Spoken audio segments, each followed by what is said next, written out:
The Vietnam War was a living hell on earth. And in this video, you will hear unique and shocking memories of soldiers who were in that war. Private First Class James R. Mitchell, U.S. Marine Corps. We entered a village after a napalm strike. The smell, God, the smell. Then I saw her, a little girl, maybe 6 years old, her skin peeling off. She was still alive, staring at me. I vomited. Our medic tried to help, but she died in his arms. I still dream about her eyes. Sergeant Carlos Ramirez, tunnel rat, 1st Infantry Division. I crawled into a VC tunnel with just a pistol and flashlight. Found 3 NVA soldiers sleeping. Shot 2, but the 3rd, he was a kid, maybe 15. He begged in Vietnamese. I hesitated. Then my lieutenant yelled, "Do it!" I still hear that click when I pulled the trigger. Lieutenant James Morgan, U.S. Navy pilot. Flying over Vietnam, you could see both beauty and hell in the same glance. I flew reconnaissance missions, often under fire. Once, my F-4 Phantom was hit by enemy fire near Hanoi. The right engine flamed out. I barely made it back to base. I remember thinking, this is it. But somehow the jet held together. After landing, I just sat in the cockpit, unable to move, drenched in sweat. A crewman opened the canopy and asked if I was okay. I said, yeah. Then I threw up. Combat isn't glory, it's fear and luck wrapped in noise. Lieutenant Daniel K. Chenoweth, U.S. Army. We called in artillery on what we thought was an enemy position. When the smoke cleared, we found dead Americans, a recon team we didn't know was there. Their radio man was still alive, screaming, "Why?" I had to write to their families. Never forgave myself. Corporal Thomas Tex O'Reilly, U.S. Marines. During the Battle of Hue, a Viet Cong sniper picked us off one by one. We called him the Tiger. Finally, we flanked his position. Found him. A woman, maybe 20. She'd tied herself to the tree so she wouldn't fall if wounded. She smiled at us before dying. Sergeant Tom Whitaker, U.S. Marines. They caught us in 70, near the Cambodian border. I spent 10 months in a bamboo cage, barely able to stand. They broke my fingers one by one when I wouldn't talk. I chewed on tree bark to stay alive. One night I saw another prisoner lose his mind. He started laughing, singing Sinatra in the dark. I think he thought he was back home. He died the next morning. They called it heart failure.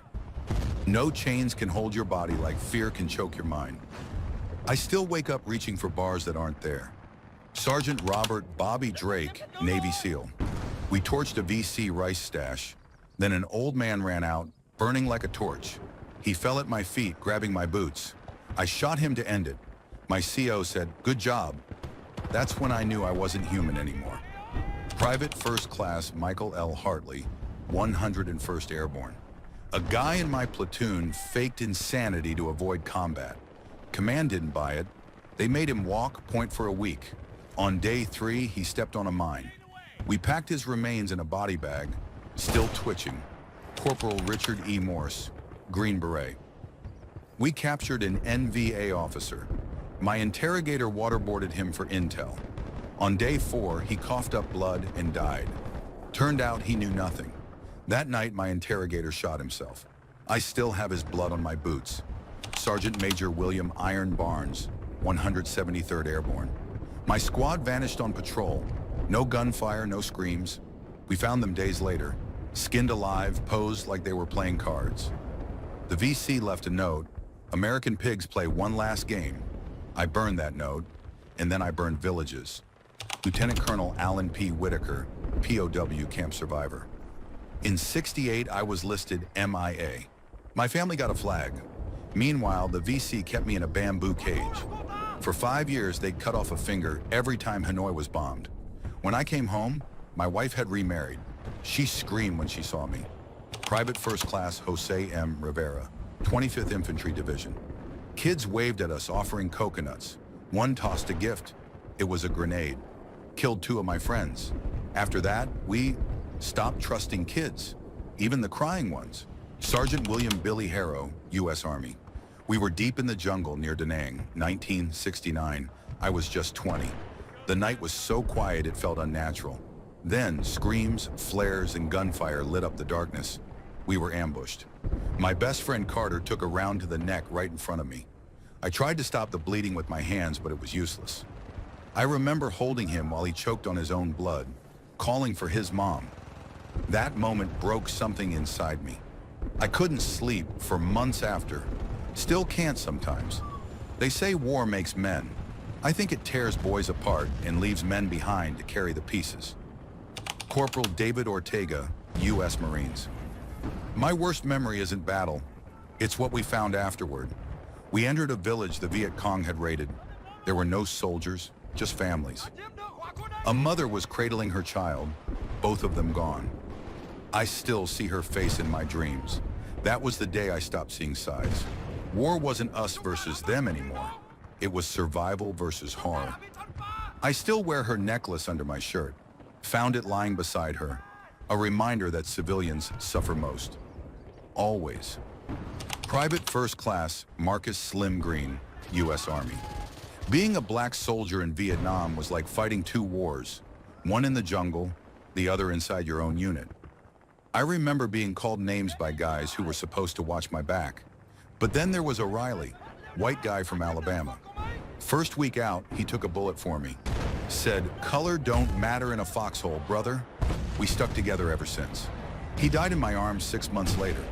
Back home, they buried him in a segregated cemetery. I spit on the ground. He was more family than blood. Lieutenant Kenny Malone, U.S. Marines. First time I tried heroin, it was in a hooch outside Saigon. Couple guys said it takes the edge off. They weren't wrong. 1 minute I was there, the next I didn't care. That became the norm. Patrol, firefight, heroin, rinse and repeat. By the time I got home, I wasn't a Marine anymore. I was an addict with a medal. Nobody warned us that surviving war doesn't mean surviving peace. Took me 15 years to get clean. Still not sure if I ever really came back. Sergeant Richard Doc Kim, U.S. Army medic. You get used to blood, but not the scream right before it. The worst was seeing guys look at you like, "You can fix this, right?" And knowing you can't. I once worked on a 19-year-old with his leg blown off. He held my hand and said, "Doc, just tell my mom I wasn't scared."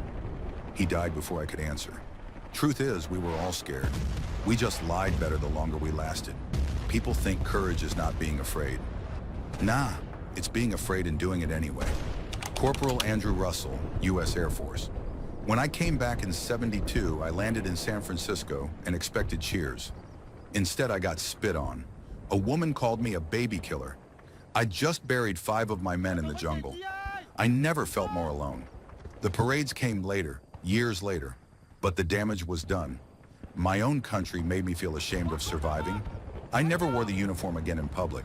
Even now, I hesitate when people ask if I served. Not because I regret it, but because I'm tired of explaining. Sergeant Leo Vasquez, U.S. Army. There were 6 of us in Charlie Squad. We all had tattoos that said, "Live fast, die last." Stupid maybe, but it meant something. We shared cigarettes, blood, nightmares. The night Thompson got hit, we carried him 3 miles under fire. He didn't make it, but we didn't leave him. That's the rule, never leave a brother behind. I go to all their graves every Memorial Day. Leave a coin, say a few words. I still wear the bracelet with their names. My new brothers don't know war. But the old ones, they're carved into my bones.